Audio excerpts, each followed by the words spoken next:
প্রিয় দর্শক শ্রোতা, আসসালামু আলাইকুম এবং অফুরন্ত শুভকামনা সবার জন্য। এই এপিসোডে আমি আপনাদের সঙ্গে শেয়ার করতে যাচ্ছি একটি পলিটিক্যাল স্যাটায়ার, যেটিকে আমরা রাজনৈতিক ব্যঙ্গ বলি। তা আমি সম্প্রতি সংবাদপত্রে এটি পড়লাম, আমার কাছে ভীষণ ভালো লেগেছে, আমি অনেক হাসতে পেরেছি। তো আমি সঙ্গে সঙ্গে অনুভব করলাম আমার প্রিয় দর্শক শ্রোতাদের উদ্দেশ্যে আমি এই স্যাটায়ারটি দর্শক শ্রোতাদের সঙ্গে শেয়ার করব। আর সেই চিন্তা থেকেই আসলে এই এপিসোডটি করা।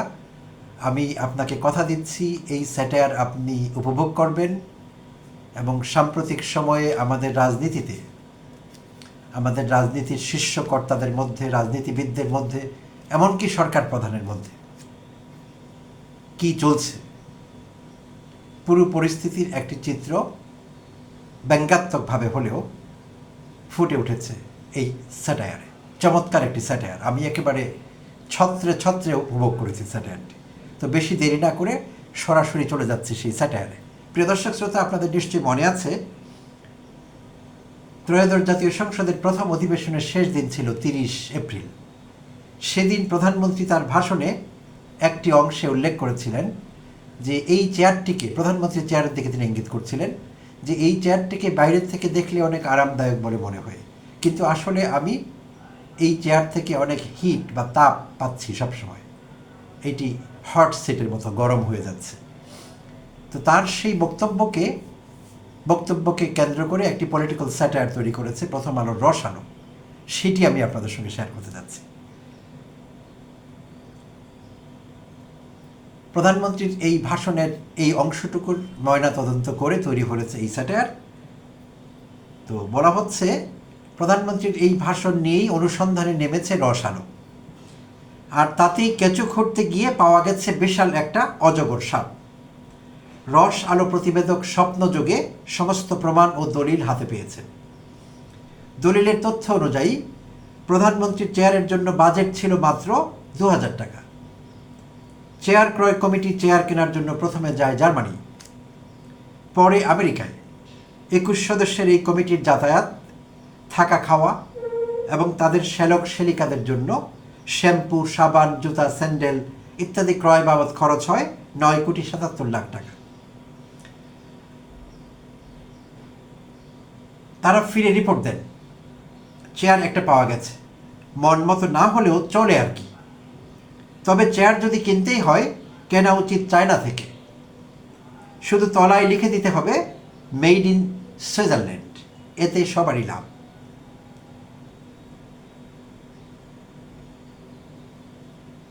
শেষমেশ চায়নাতেই অর্ডার দেওয়া হলো। চীনা কোম্পানি যখন শুনল মেড ইন সুইজারল্যান্ড লিখে দিতে হবে আর দাম হবে 10 লাখ, কিন্তু বিল করতে হবে 5,55,00,000, তারা ভাবল চেয়ারটাকে এয়ার কন্ডিশন করে দেয়া যাক। শীতের সময় চেয়ারটি হবে আগুনের মতো গরম, আর গরমের সময় চেয়ার থেকে বের হবে এসির মতো ঠান্ডা বাতাস। যথাসময়ে চেয়ারটা বাংলাদেশে ল্যান্ড করলো। সমস্যা হচ্ছে চেয়ারের সাথে যে ম্যানুয়াল, সেটা চাইনিজ ভাষার। প্রধানমন্ত্রীর ব্যক্তিগত চেয়ার অফিসার চাইনিজ জানেন না। ভদ্রলোক আন্দাজে যে মোডেই দেন না কেন, চেয়ার থেকে শুধু গরম বের হয়, ঠান্ডা হয় না। এই পুরো ঘটনাটাই ইন্টারিম আমলের। বিদায় বেলায় আমেরিকার সঙ্গে চুক্তি, ইউনুস স্যারের ভিআইপি প্রটোকল, তার 100 কোটি টাকার কর মওকুফ, বিশ্ববিদ্যালয়ের অনুমতি সহ হাফ ডজন স্পেশাল ব্যবস্থা নিয়ে সবাই ব্যস্ত থাকায় চেয়ারের এই ত্রুটি তখনকার মতো চাপা পড়ে যায়। তারপর সে ঐতিহাসিক কামব্যাক। বিপুল ভোটে নির্বাচিত হয়ে আরাম করে চেয়ারটাতে বসতেই তারেক রহমান টের পেলেন চেয়ার ধীরে ধীরে আগুনের মতো গরম হয়ে উঠছে। তিনি বিস্মিত গলায় চেয়ার অফিসারকে বললেন, চেয়ার তো গরম। অফিসার মিনমিনে গলায় বললেন, চেয়ারের ফাংশনই এরকম। আসলে স্যার, এই চেয়ারে যে বসবে তার সব কিছুই হবে গরম। তার চা গরম, ভাব গরম, কথা গরম, কার্যক্রম গরম। তারেক রহমান ভাবলেন হবে হয়তো।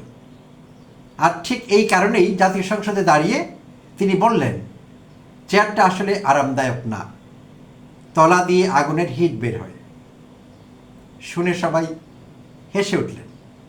তারেক রহমান বললেন, কে বারে হাসেন কে? যা সত্য তাই তো কলাম। এটা শূন্য হাসা লাগবি। চুমু শফিক ভাবলেন আজ থেকেই হট ব্যাগের স্যাক দিতে হবে, আগে থেকে অভ্যেস রাখা ভালো। আর নাহিদ সাহেব ভাবলেন এই চেয়ার আমার সাইজের না, আমি দুবাই থেকে ঠান্ডা চেয়ার আনাবো, ডাবল এক্সেল সাইজ। রুমিন ফারহানা বলতে চাইলেন আমরা কি 300 জন হামের রোগীর সামনে কথা বলছি, নাকি মাননীয় সংসদ সদস্যদের সামনে? চেয়ার তো গরম হচ্ছে ক্ষমতার গরমে। কিন্তু সড়ক মন্ত্রী তখন মাইক ছাইরা বলে বসলেন চান্দা তো হয় জোর করে নিলে, আপোষে আপসে আপ যা আয়েগা তা চান্দা নাহি গো, চান্দার গরম গরম না। শুনে চেয়ার আরো গরম বলে মনে হলো তারেক রহমানের। সংসদে তখন হট্টগোল, বিরোধীরাও কি একটা কার্ড বানিয়ে এনেছে দেখাতে লাগলো। স্বরাষ্ট্রমন্ত্রী শালাকে উঠতে হলো, তিনি মাইক ছাড়াই বলতে লাগলেন ইন্টারিমের সময় 3টা কথা ছিল, সংস্কার, বিচার, নির্বাচন। বিদেশ থেকে কিছু শ্বেতশুভ্র বড় ভাই বুদ্ধিজীবী মাথায় টুকরি নিয়ে কিছু সংস্কার আনে, অলিক প্রস্তাব, নাম বলতে চাই না। তারেক রহমানের চেয়ার যে গরম, সে আসল কথাটাই সবাই ভুলে গিয়ে নিজ নিজ এজেন্ডা সামনে আনতে লাগলো। হাসনাত তার জন্য সরকারি টাকায় ইউএনওর গাড়িটা বরাদ্দ চাইতে খালি গলায় চিক্কুর পাড়তে উঠলে মাননীয় স্পিকার বললেন এটা তো শাহবাগ না, সুগন্ধার সামনের ফুটপাথও না। রুমিন বললেন ছোট ভাই গাড়ি নিয়ে কি করবা, তেল পাইবা কই, কেন অকটেন কার্ড দিব না?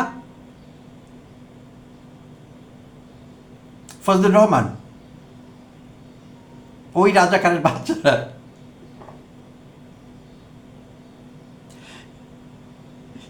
বলে ওঠার পর হইচয়ে চেয়ার আরো গরম হয়ে উঠতে লাগলো। তারেক ভাবলেন নিজের চেয়ার নিজেকেই ঠান্ডা করতে হবে। চেয়ার বিষয়ক বক্তব্যের কয়েকদিন পরের কথা। নির্ধারিত সময়ের 15 মিনিট আগেই তারেক রহমান তার কার্যালয়ে ঢুকলেন। এই 15 মিনিটের মধ্যেই চেয়ারের টেম্পারেচার অ্যাডজাস্ট করতে হবে, নিজেই করবেন। কিন্তু ম্যানুয়াল খুলতেই তিনি হতভম্ব, হিজিবিজি চাইনিজ লেখা। Excuse me. তৎক্ষণাৎ জাইমাকে ভিডিও কল, মা তুমি চাইনিজ জানো? বাবা ম্যানুয়ালটার ছবি তুলে এআইকে দাও, 1 সেকেন্ডে ইংলিশ করে দেবে। তাই তো তারেক রহমান ছবি তুলে এআইকে দিলেন, এআই সঙ্গে সঙ্গে ইংলিশ করে দিল। এবার তিনি টেম্পারেচার অ্যাডজাস্ট করতে পারলেন। অবশ্য প্রথমে চেয়ারটা বরফের মতো ঠান্ডা হয়ে গিয়েছিল, পরে আধা ঘন্টা ধস্তাধস্তির পর চেয়ারের তাপমাত্রা কক্ষ তাপমাত্রার কাছাকাছি এসেছে। তারেক রহমান চেয়ার অফিসারকে ডেকে সব বুঝিয়ে দিলেন। অফিসার বললেন এটা আমিও পারতাম, তবে স্যার আমি তো চেয়ারে বসে ট্রায়াল দিতে পারি না, তাই বুঝতেও পারি না কতটা গরম বা ঠান্ডা হয়েছে। চেয়ার ঠান্ডা হয়েছে শুনে খলিলুর রহমান বললেন তাহলে কি আপনি 2 বারের বেশি প্রধানমন্ত্রী না, এই কথাটা মানছেন না ভুলে যাচ্ছেন? আপনাকে একটা কথা কই, চেয়ার যে মেড ইন চায়না এটা যেন আমেরিকানরা কিছুতেই না জানে। তাদের ধারণা এইটা আমেরিকান চেয়ার, চুক্তি মতে আমরা নতুন made in USA chair order করে দেব। রস রচনা হিসেবে এটি প্রকাশিত হলে ইন্টেরিম মুখপাত্র প্রতিবাদ করেন, ইন্টেরিম চেয়ার কিনতে কাউকে বিদেশে পাঠাই নাই, অতএব দুর্নীতির প্রশ্নই আসে না। হামের টিকা কেনার টাকা নাই, চেয়ার কিনবে কি মাফলার বেচা? প্রিয় দর্শক শ্রোতা, অনেকগুলো দিক উঠে এসেছে অন্তর্বর্তীকালীন সরকারের আমল থেকে শুরু করে আমাদের নতুন সরকার বিএনপির, সেই সরকারের প্রধানমন্ত্রী, অনেক কিছু এখানে উঠে এসেছে। তো এইসবই ঘটছে আমাদের দৈনন্দিন রাষ্ট্রীয় জীবনে, জাতীয় জীবনে, রাজনৈতিক অঙ্গনে অনেক রকমের অসঙ্গতি, অনেক রকমের সামঞ্জস্যহীনতা প্রতিনিয়তই ঘটছে, আমরা এগুলো দেখছি। তো এগুলো নিয়ে কথা হচ্ছে বিস্তর। তো যেভাবে রসালো এটি প্রেজেন্ট করেছে আমার কাছে অসম্ভব ভালো লেগেছে। আমি একাধিকবার এই রচনাটি পড়েছি এবং অনেক কিছুকেই আমি চোখের সামনে দেখতে পেলাম, লাইভ হয়ে উঠল কতগুলো বিষয়। আপনারাও নিশ্চয়ই বুঝতে পেরেছেন বিষয়গুলো আসলে কি যাচ্ছে, কেমন যাচ্ছে এবং যা হচ্ছে তা কেমন হচ্ছে, ব্যতিক্রমী কিছু হতে পারতো কিনা, হলে ভালো হতো কিনা। অনেকগুলো প্রশ্ন এখানে আছে এবং সেই প্রশ্নগুলোর উত্তরও কিন্তু এখানেই আছে। তো আমাদের যার যার মতো করে বুঝে নিতে হবে। আর এই রচনায় আমাদের অনেকের পছন্দের নেতা আছেন, যে দল করি আমরা, আমাদের প্রিয় নেতা, তাদের অনেকের সম্পর্কে আলাপ হয়েছে, নানান রকম আলাপ। তো এতে কারো মন খারাপ করবার কিছু নেই, কারণ এটি একটি রম্য রচনা, স্যাটায়ার। আর পলিটিক্যাল স্যাটায়ার কিন্তু পৃথিবীর সব দেশেই হয়ে থাকে। আর পলিটিক্যাল স্যাটায়ার নিয়ে কেউ উচ্চবাচ্য করে না, এটিকে কেউ সিরিয়াসলিও নেয় না। আর স্যাটায়ারের একটি চমৎকার দিক হলো হাস্যরসাত্মক ভঙ্গিতে গুরুত্বপূর্ণ, অতি গুরুত্বপূর্ণ, জনগুরুত্বপূর্ণ অনেক বিষয় সেখানে উঠে আসে। তো প্রিয় দর্শক শ্রোতা, অনেক অনেক ধন্যবাদ সঙ্গে থাকবার জন্য এবং এতক্ষণ আমাকে সহ্য করবার জন্য। আবারও কথা হবে অন্য কোনো এপিসোডে।